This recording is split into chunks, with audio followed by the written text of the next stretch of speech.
जिला मुख्यालय में आज बड़ी संख्या में कांग्रेसी पहुंचे हुए हैं। किस बात को लेकर के पहुंचे हुए हम जानते हैं। जी सर, बताएंगे आज बड़ी संख्या में आप लोग यहाँ पर पहुंचे हुए, क्या है कारण?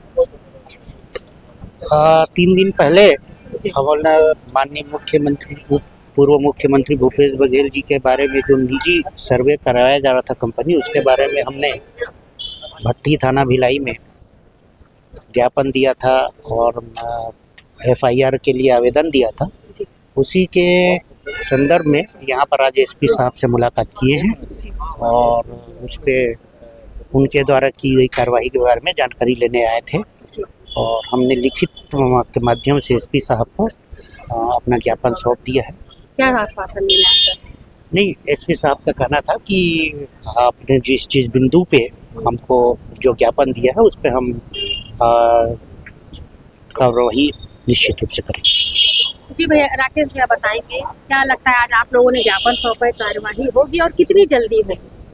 वाट इंडिया करके एजेंसी है जो सर्वे कर रही है, पूरी उनकी 70 टीमें छत्तीसगढ़ में लगी हुई है और भारतीय जनता पार्टी का एक्चुअल सर्वे कर रही है।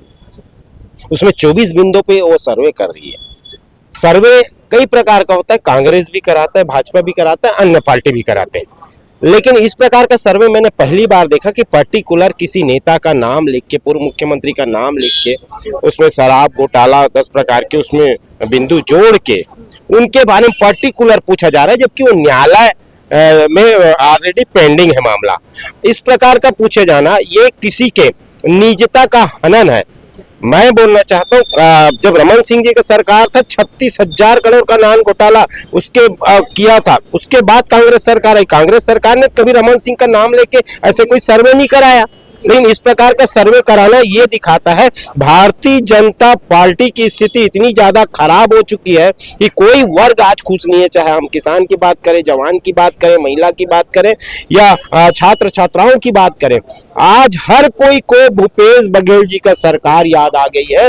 हर वर्ग परेशान है, इसलिए बौखलाहट में भूपेश बघेल जी के बारे में इस प्रकार का अनर्गल सवाल करके सर्वे कराया जा रहा है।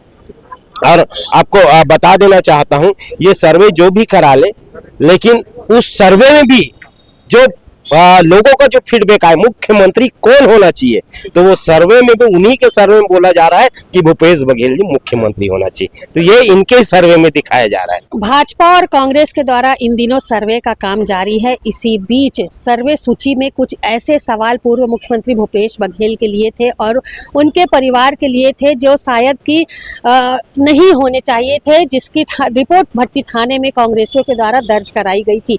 3 दिन हुए रिपोर्ट दर्ज कराए, उसके बाद शायद निष्कर्ष अब तक कुछ निकल करके नहीं आया, जिसके बाद तमाम कांग्रेसी जो है आज जिला मुख्यालय में पहुंचे हुए थे और उन्होंने SP विजय अग्रवाल के समक्ष ज्ञापन सौंपा है कि जो भी रिपोर्ट दर्ज कराई गई थी, पूर्व CM के बारे में जो जानकारी मांगी गई थी, खुलेआम जानकारी, जिस तरीके के प्रश्न थे, उन प्रश्नों का उत्तर जो था वो सरेआम देना उचित नहीं था, जिसके बाद कांग्रेसियों ने इस बात का विरोध किया और विरोध के बाद उन्होंने विजय अग्रवाल जो जिले के कप्तान हैं उन्हें ज्ञापन सौंपा। इसी विषय को लेकर के आज वो पहुंचे हुए थे कि उस पर कितना काम हुआ है।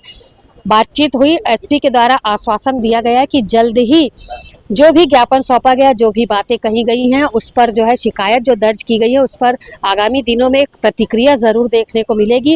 लेकिन कांग्रेसियों से जब हमने बातचीत की, चाहे वो जिला अध्यक्ष राकेश ठाकुर हो ग्रामीण, चाहे वो मुकेश चंद्राकर हो, उनका साफ तौर पर कहना था कि सर्वे चाहे जितना भी करवा ले, स्वयं उसमें भूपेश बघेल। ये भी सवाल था कि एक प्रश्न ऐसा भी था कि आगामी दिनों में CM के रूप में किसे देखना चाहते, तो इस प्रश्न के उत्तर में भी मुख्यमंत्री जो पूर्व हैं भूपेश बघेल, उन्हीं का नाम आया। तो यहाँ पर उन्होंने स्पष्ट किया है कि चाहे कितनी भी कोशिशें कर ले, लेकिन जो स्वच्छ और साफ चरित्र भूपेश बघेल का था वही जनता के बीच में आज भी अपनी छवि बनाए हुए है, जिसका परिणाम आगामी दिनों में अवश्य जनता को देखने को मिलेगा। मेरे सहयोगी लक्ष्मीकांत देवांगन के साथ दुर्ग से मैं बीना दुबे।